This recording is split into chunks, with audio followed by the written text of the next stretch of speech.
Hello, and welcome to UDL in 15 minutes, where educators discuss their experiences with UDL. I'm Louie Lord Nelson, UDL author and leader.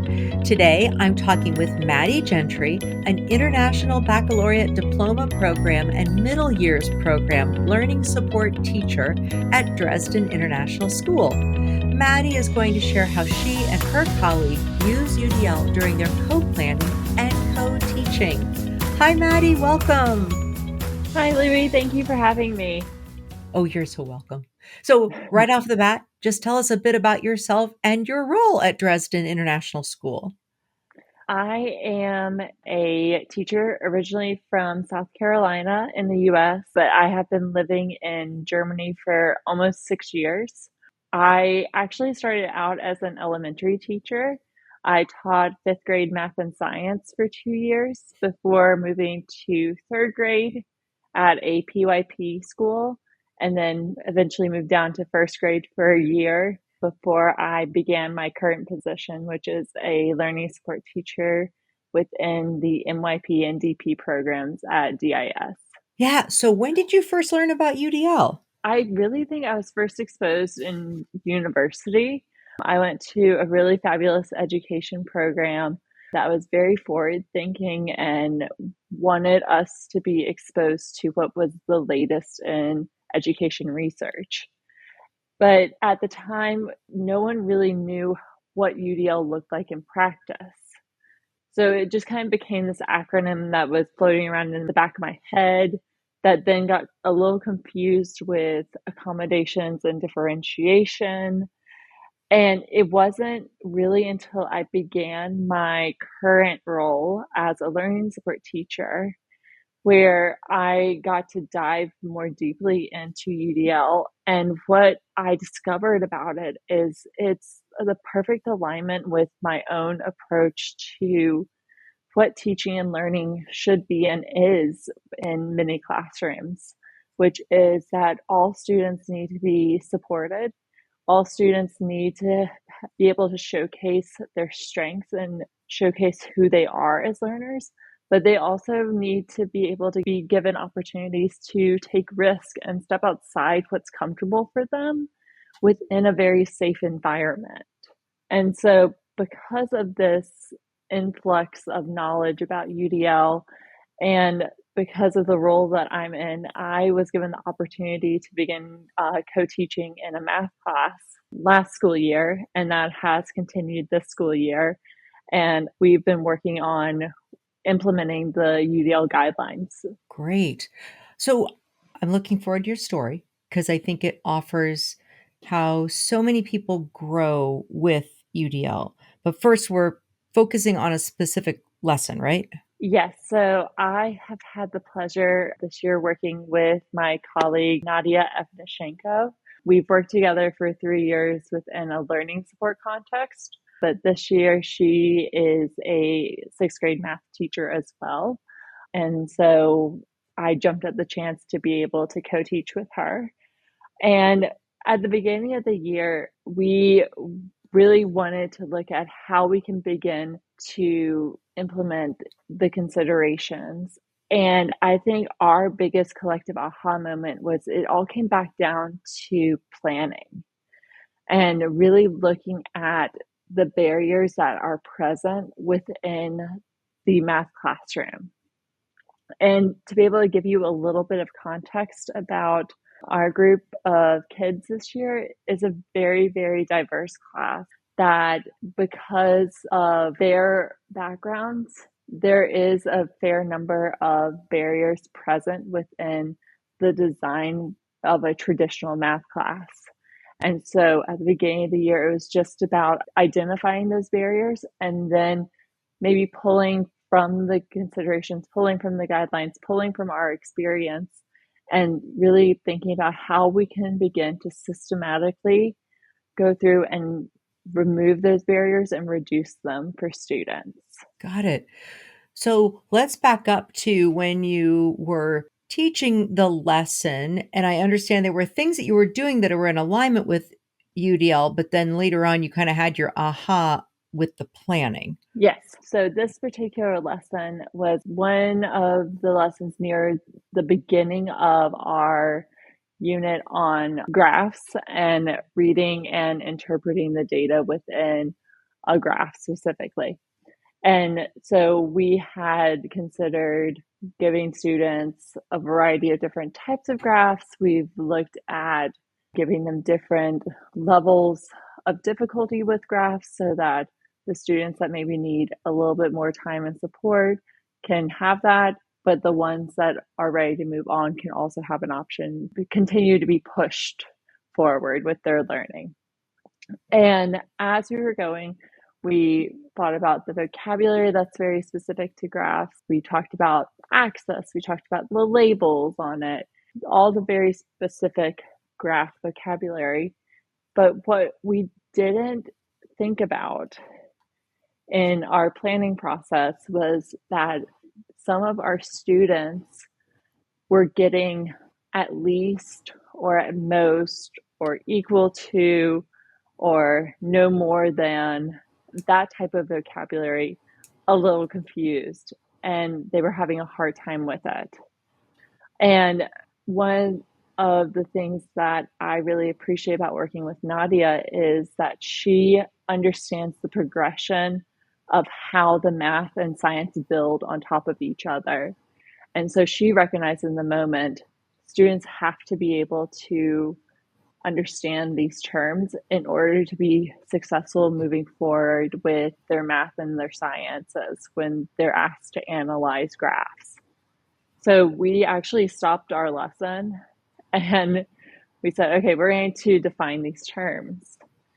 And anytime I'm defining terms with students, I try to co-construct definitions with them because it puts it in their vernacular. So it makes it that much easier for them to really understand the definition. And then we think of an example together. And then we also try to attach a visual to it as well. By going through this process, it was abundantly clear how the students were able to then go, oh, yeah, now I get it. And I don't think they made the same mistakes again moving forward. Yeah. So then what you two showed in that situation was this incredible flexibility and mindset of understanding that not everybody was on the same boat. Not everybody was together and moving forward. And you and Nadia said, whoops, we need to pause. We need to go back and do this lovely action of co-constructing the definitions so that everyone could get back on the same boat and move forward together. But then go back to your aha when it came to specifically thinking about UDL. I think this reminded me that the biggest aha I've ever had when it comes to UDL is that it's all in the planning process. It's about really taking the time to look at a lesson plan fairly critically and going, okay, what barriers could my students possibly encounter with this? And what can I do as an educator to remove those barriers so that they don't feel frustrated in the moment? And so, in this specific example, it was a really good reminder for me that what I might have perceived as, oh, they've had graphs before and PYP, I've taught them before as a PYP teacher, so I know they've probably been exposed to, at most, at least, they'll probably get that vocabulary. It was a good reminder for me not to take those things for granted. For me, it was a very good reminder that sometimes we have to go back and reactivate that prior knowledge or go back and maybe teach that prior knowledge that they didn't quite get the first time they were exposed to it. Yeah. And I love the term you used of that critical look, that critical investigation of the lesson plan, and tying that critical look. In this instance, you were looking at this major component of the lesson, which was heavy amounts of vocabulary so they could move forward with analysis. So by analyzing the lesson plan and coming at it from that point of view, possibly that would have removed that barrier during the lesson. And the other part I love about this conversation, it's very clearly articulating that the barrier is not within the learner. The barrier was activating prior knowledge. The barrier was the vocabulary. And this sounds so awkward to folks who are either new to UDL or maybe they came into it with some different assumptions and they keep talking about the barrier in a way that identifies learner need. And that's not it. It's not it. We are looking at and critically analyzing, like you said, our lessons, our unit planners, and saying what's in here that could possibly trip up the learners during the process of learning. And that's just one example, is of course looking at the lesson example in the unit planner.